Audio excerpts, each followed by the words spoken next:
Hey guys, welcome to my channel. This video is going to be my 25 books in 2025.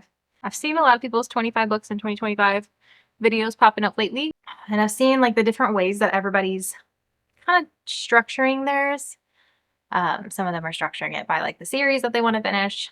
Covers with Cassidy did a really cool version where she divided it up into like 5 categories and did like 5 series, 5 new releases, 5 out of her comfort zone. I thought that one was a really cool idea too. I just went straight out of my comfort zone and did 25 books that are all out of my comfort zone. Why? Why? I don't know. But that's how I structured it. And leading up to this, I have changed my list so many times, and every time I change it, I make it harder on myself. So let's record it and set it in stone so that way I cannot do this to myself anymore. I owned quite a few of these, I think. So it'd be nice to get some of my to-be reads in other shelves. First book on my 25 books in 2025 is Outlander. Outlander is a very long series, and of course, it's a TV show. I've seen not much of the TV show. I attempted to watch the TV show whenever I had just had my son, and it was like during the early days with him. So, and I think I was even on maternity leave. I didn't get very far. I was new into motherhood. I didn't get that much time to myself. Looking back now, I could have. But a chick named Claire in 1945. I'm going literally by the pilot right now instead of reading the synopsis because I kind of remember the pilot. But I think she like touches a stone and she goes back to 1743, back in time to Scotland, and it follows her journey going back in time. I know that she meets somebody named Jamie, and there's a spicy scene in the TV show. I do remember that episode. Oh, wow, the book is 850 pages. My goodness, did not know that. I would like to start that series. I don't know if I will finish the series in 2025.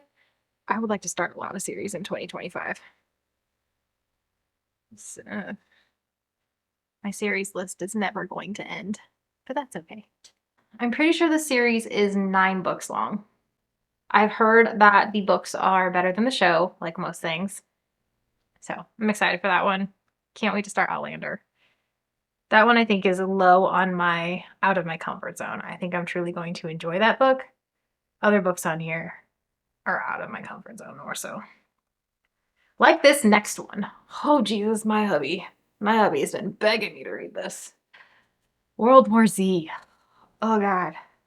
Yes, this is a movie with Brad Pitt in it.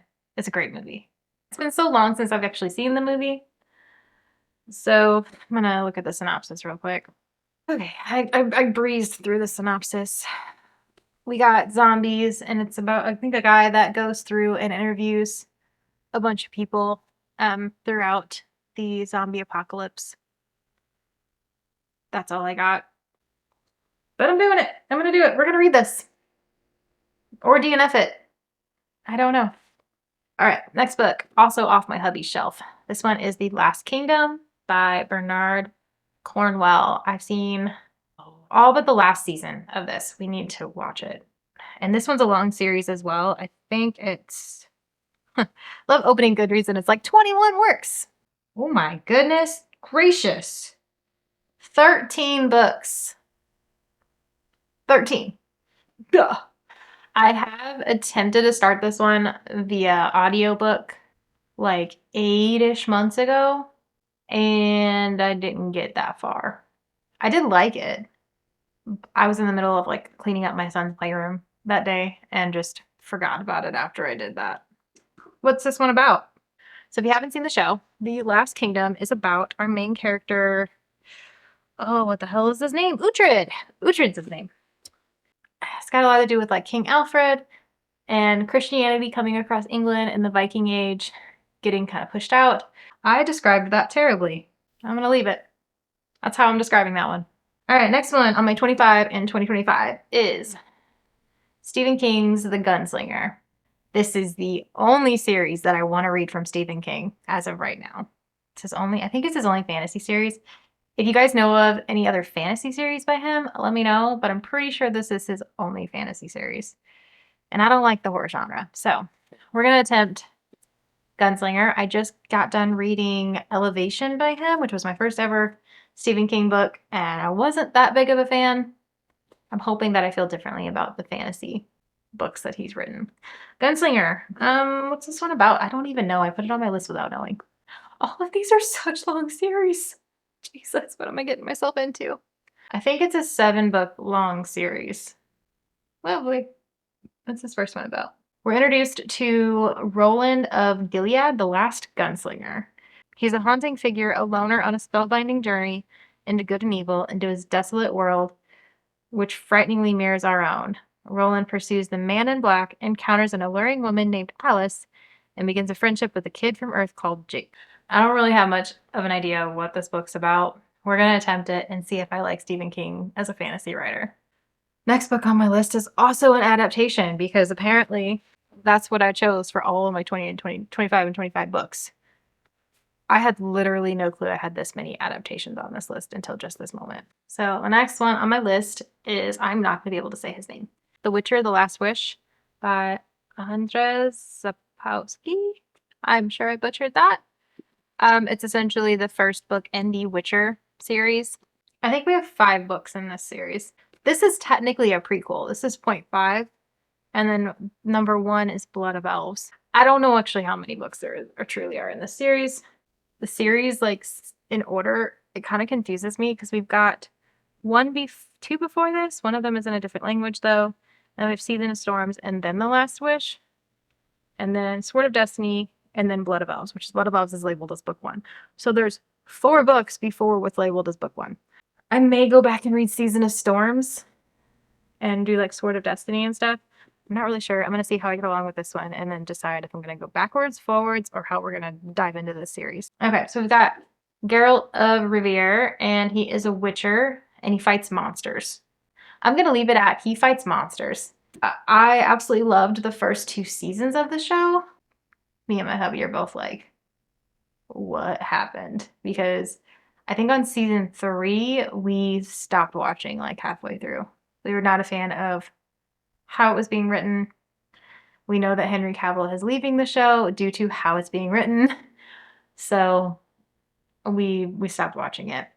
However, the actual storyline in the beginning was great. So I'm thinking that I'm going to love the books because that's what they were following in the very beginning. Okay, next one I've got is The Martian by Andy Weir.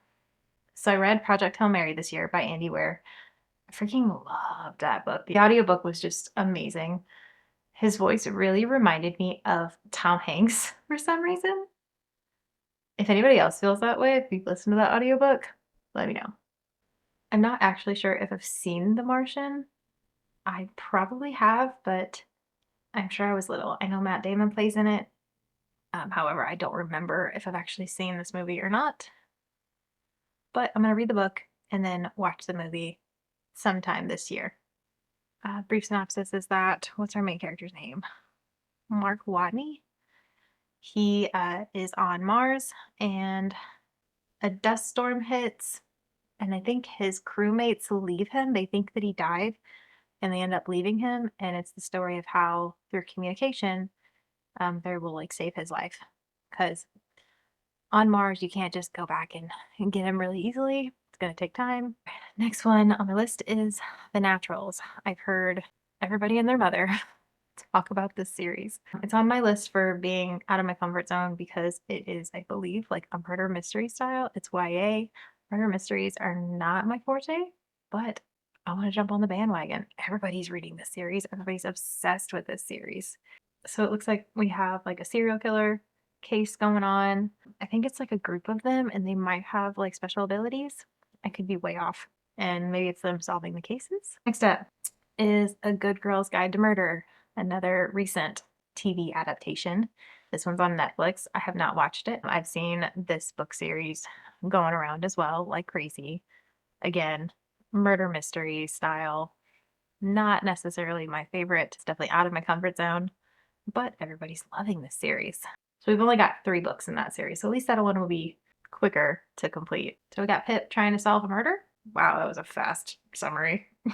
I'm sure there's more to that. Next up is one that I just got on Black Friday. Got The Nightingale by Kristen Hanna. I've seen so many people raving about basically all of Kristen Hanna's work. This one especially. I've seen people cry over this book. I know that it is set in World War II and it is following the journey of like the women that are left behind to handle the aftermath. I'm just really excited to see what the hype is on Kristen Hanna's writing because if I love her writing, I will be exploring her backlog. Going to be my first Kristen Hanna book, most likely. Next up on my list, I've got Daisy Jones and the Six. I think this is set in the 60s or 70s. I'm not 100% sure because the synopsis does not tell me. I know that it's in the past. It's regarding Daisy Jones and her band, their story going through like rock and roll, sex, drugs, love, all that stuff. I've heard that this one is better as an audiobook, so I will most likely be listening to most of this, if not all of it.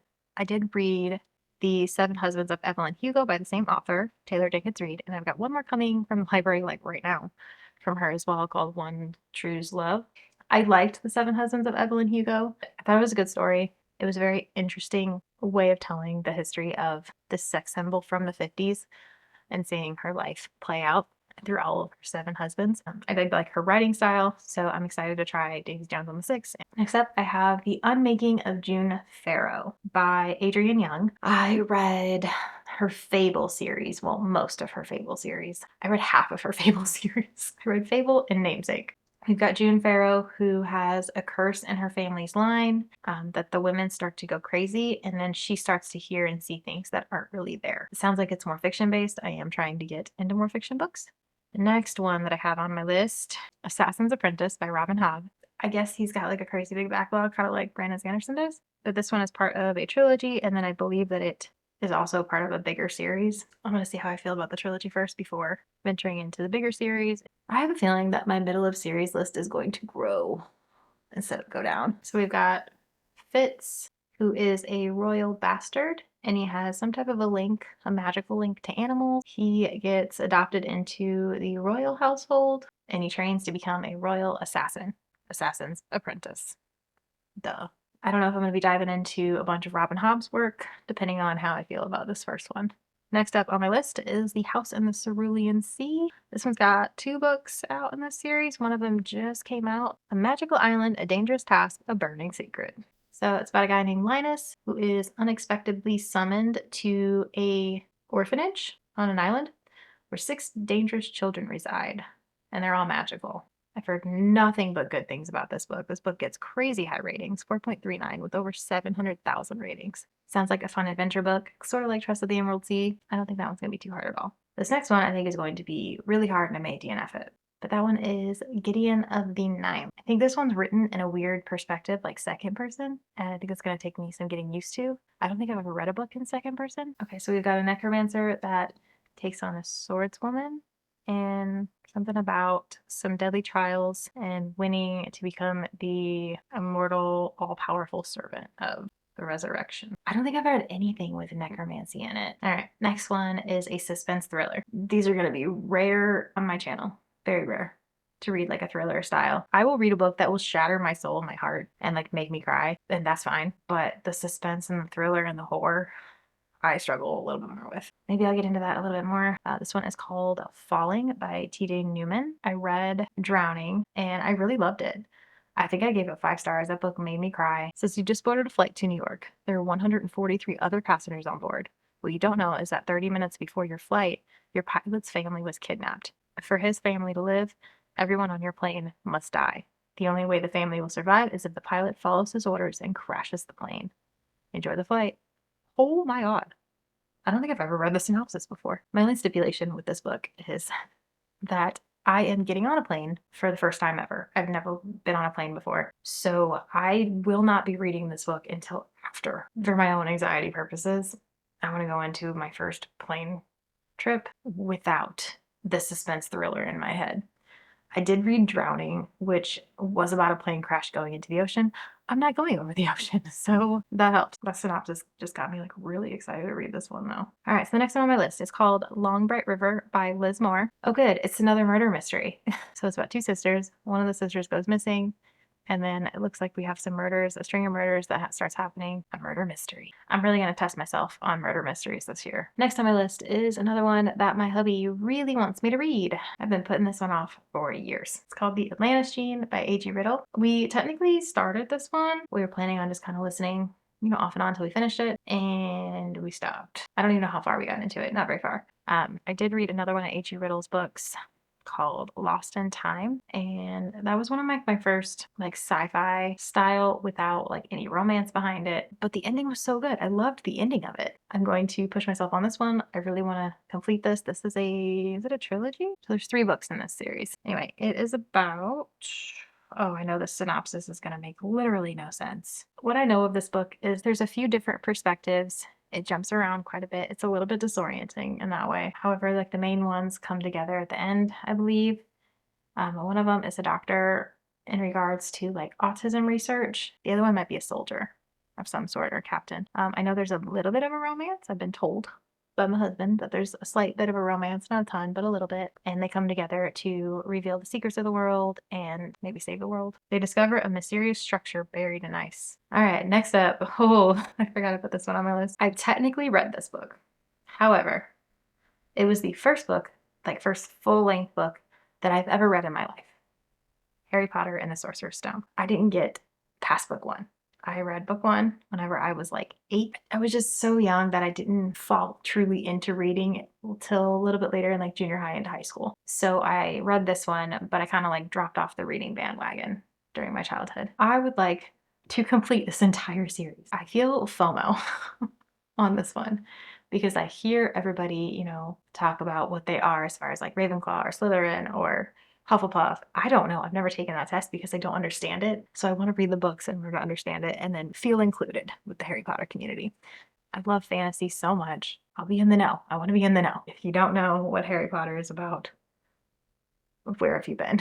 Harry Potter is about a young boy that is a wizard. His parents died whenever he was a baby, and he goes to wizard school. I really want to get my kiddo involved in this, and I attempted this past year to get the illustrated versions and read them at night. However, my kiddo, he's a youngin', so his attention span is just not quite there yet. Maybe in the future. My kiddo was like, Mom, if you want to read them, just read them on your own. So that's what I'm going to do. Next up, I've got The Teller of Small Fortunes. This is one that I recently got in Book of the Month. I've since paused my Book of the Month. So we got Teo in this one, who is a fortune teller. She only tells small fortunes. And then she gets sucked into a murder mystery of trying to find a lost child. I hope this doesn't hurt my mama heart. This one's a fairly new one. I don't feel like completely out of the know with this. Next one on my list is The Women by Kristen Hanna. So it looks like we've got Frankie. This one's set in 1965 and it's during Vietnam War times. Wow. Both of the ones that I want to read from Kristen Hanna are about war. Jeez, why did I do that? The God of the Woods by Liz Moore, another historical. Oh, I'm gonna hate this list. By like the time the like half the year is over with, I'm going to be so sick of this list. Why did I do this to myself? This one's historical. It's set in August 1975. We've got a couple missing kids, I think. The camp counselor discovers an empty bunk and its occupant is gone missing. And then there's been some people going missing in the past. Next one on my list is The Shadow of the Gods by John Gwynne. Oh, she's fantasy. She hardcore fantasy. So we're following 3 people, a huntress, a noblewoman, and then a thrall. So we're following their journey. This world has a bunch of monsters in it. I mean, the monsters thing kind of gives me Witcher vibes, so I guess we'll see. This one is a trilogy. So the synopses are getting shorter and shorter. Next up, I'm going to dread when this one gets picked. I'm gonna dread it. I attempted this once and I DNF'd it. I didn't get very far into it. She's so big. She's so thick. She's scary. The Priory of the Orange Tree. She's huge. I need to get this on some type of a ebook format because holding this is heavy. I attempted to start reading this at the worst possible time this past year. I was coming down sick and trying to read the writing in this book while my head was getting all foggy was a recipe for a DNF. So I did DNF. So we're gonna attempt it again. I bought the dang thing. And I want to get it off my TBR shelf because she takes up the room with like 3 books. I think this is one of the epic fantasies. It's something that has a lot of world building in it. We've got dragon riders and magic, all the good things in a fantasy. And I'm also curious if I like this author's writing, if I like, once I get used to it, if I like it, because like the Bone Season is mentioned on here. and I have heard things about that as well. And I know there's a second one to this book as well. I'm going to dread this just because it is such a hefty book to read. Next up on my list is not all of these, but this is what I own. I've got the Game of Thrones series. I'm only going to hold up the first one. I have them on my shelf sitting this way, which is why I pulled them all out, because this is their spot, because they take up less room. Game of Thrones, George R.R. Martin. I am going into this with the expectation that I don't have an ending, and that's okay. I want to experience the writing. I've heard the writing is absolutely amazing. Seen the entire series, got another adaptation, watched all of it. We binged it in the course of like 2 years. It's all about like fighting for the throne of, I think it's Westeros. I could be so wrong. Westeros and Essos. I was correct. Hallelujah. Okay. So this one is about the fight for the throne and war. We've got dragons. It's a good series. I'm very excited to experience his writing. I do not want to read my paperbacks. These are tiny, debato, and the writing is tiny, and it goes all the way up to the top. I'm going to figure out how we get this on ebook. I know I can borrow it from Libby, so we're going to be reading this on my Kindle. The last one on my 25 books in 2025. We are at the ending. We've got Mistborn by Brandon Sanderson. This one, I will be jumping up and down to read this book. I don't know if you've seen any of my other videos or not, but I just finished Trust of the Emerald Sea. It was my first Brandon Sanderson book, and I really love the writing style, so I'm very excited to dive into Mistborn series. I think this is like most people's favorite until they probably get to the Way of Kings. His universe is huge. There's so much to dive into. It's going to take me 5 years to get through them with everything else that I want to read, but we're going for it. I'm going to attack his backlog, especially if I like Mistborn. Brandon Sanderson rant over. Let's read about the book. What if the whole world were a dead, blasted wasteland, when hope was so long lost that not even its memory remained? The world is set where the bad guy has already won. That was my 25 books in 2025. All of them essentially are out of my comfort zone. I'm hoping that more than half of them surprise me, and I utterly adore all of them on this list. I want to expand my reading. For so many years, I read only romance. And then I ventured into paranormal romance and shifters and stuff like that, which then led to romantasy, which has now led to fantasy and fiction, and one thriller. So I am slowly expanding my horizon. Wish me luck. I'll be doing a check-in, I believe, in the middle of the year. And then, of course, at the end of the year, we'll go through every single one of them. If I read them, what I gave a rating to them. Thank you guys so much for hanging out. I hope you stick around. Let's be friends and see if I succeed. Wish me luck. Thanks for watching. Bye.